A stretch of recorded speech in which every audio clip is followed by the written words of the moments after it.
कर्मा ज़रूर लौट के आते हैं। जी, आपके जैसे भी कर्म हैं, वो ज़रूर लौट के आते हैं। आप चाहे मानो या ना मानो, वो आपके हिसाब से है। बाकी कर्म, सबके कर्म आते हैं लौट के। बड़े जब आपने बुरे कर्म किए तो आपको भोगने पड़ते हैं, और अच्छे कर्म, आपके अच्छे कर्मों के फल आपको जल्दी मिलता है। तब जल्दी नहीं मिलता, लेकिन उसका जो टाइम आता है उसके हिसाब से आपको मिल जाता है। लेकिन जब आप यहाँ इस धरती पर हो तो आपको बुरे कर्म का भी फल भोगना पड़ता है, आपको अच्छे कर्म का भी फल मिलता है। यहाँ अच्छे कर्म का फल मिलता है और बुरे कर्म का फल भोगना पड़ता है। उसी प्रकार से जब भीष्म पितामह एक दिन जंगल की सैर में निकले थे, तो भीष्म पितामह ने एक तितली थी, उस तितली के गूदे में उन्होंने एक कांटे की जो सुई होती है, कांटे को चुभा दिया था।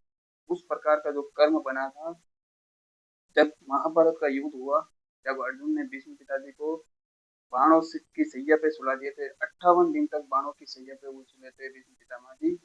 क्योंकि उनका जो छोटा सा कर्म था ना, वो छोटा सा कर्म ही उनको 58 दिनों तक बाणों की सैया पे सोने पर मजबूर कर दिया था। जी हाँ, 58 दिनों तक वो बाणों की सैया पे सोए हुए थे। तो आपको क्या लगता है, आपके कर्म नहीं आएंगे? कोई हमारे साथ गलत करता है तो वो तब तक गलत करता है जब तक उनका प्रारब्ध स्ट्रांग है। जी हाँ, तब तक गलत करता है या फिर तब तक हमारे साथ धोखा करता है जब उनका प्रारब्ध स्ट्रांग है। क्योंकि उनको वो पता नहीं होता है ना, वो गलत कर रहा है या हमारे साथ किसी के साथ वो चीट कर रहा है, किसी के भी साथ, एक्स वाई जेड कोई भी, वो चीट कर रहा है। तो जब तक उनका अच्छा टाइम चलता है, क्योंकि प्रारब्ध स्ट्रांग था, जब तक वो प्रारब्ध स्ट्रांग रहेगा उसको कुछ पता भी नहीं चलेगा कि वो गलत कर रहा है कि सही कर रहा है। तो वो जब तक वो उनका प्रारब्ध चलेगा स्ट्रांग, तब तक वो करेगा।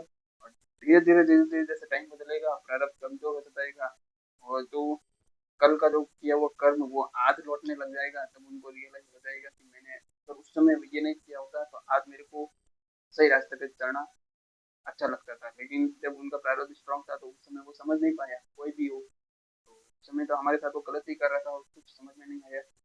कर्म इसीलिए कहते हैं, कर्म का हिसाब मिलता है, सबका हिसाब मिलता है। जैसे आपके अच्छे कर्म है तभी आपका हिसाब मिलेगा, अगर आपका बुरा कर्म है तब भी आपको हिसाब मिलेगा। बुरे कर्म में यही है कि आपको पाई पाई का हिसाब चुकाना पड़ता है, क्योंकि इनके साथ कर्म के साथ कोई अन्याय नहीं हो सकता। चाहे कितना भी बड़े से बड़े ज्ञानी हो, कितने से बड़े बड़े मतलब वो धनी व्यक्ति हो सकते हैं, कितने से गरीब व्यक्ति भी हो सकते हैं, सबको अपने कर्म के हिसाब से कर्म का हिसाब चुकता करना पड़ता है। अगर बुरे कर्म किए तो पाई पाई का हिसाब होता है, अगर अच्छे कर्म किए तो कहीं ना कहीं ऐसी जगहों पे हमको काम मिल जाता है, या फिर ऐसी जगहों पे मतलब वो है कि अच्छे कर्म जब लौटते हैं ना तो चारों तरफ खुशियां ही खुशियां मिलती है।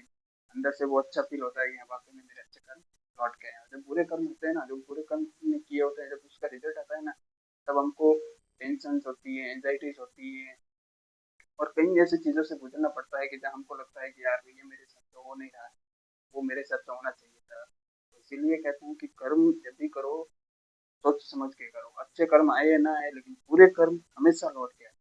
ये आज चाहे मानो आप ना मानो, ये कल को आप ये रियलिटी, ये सच्चाई माननी है।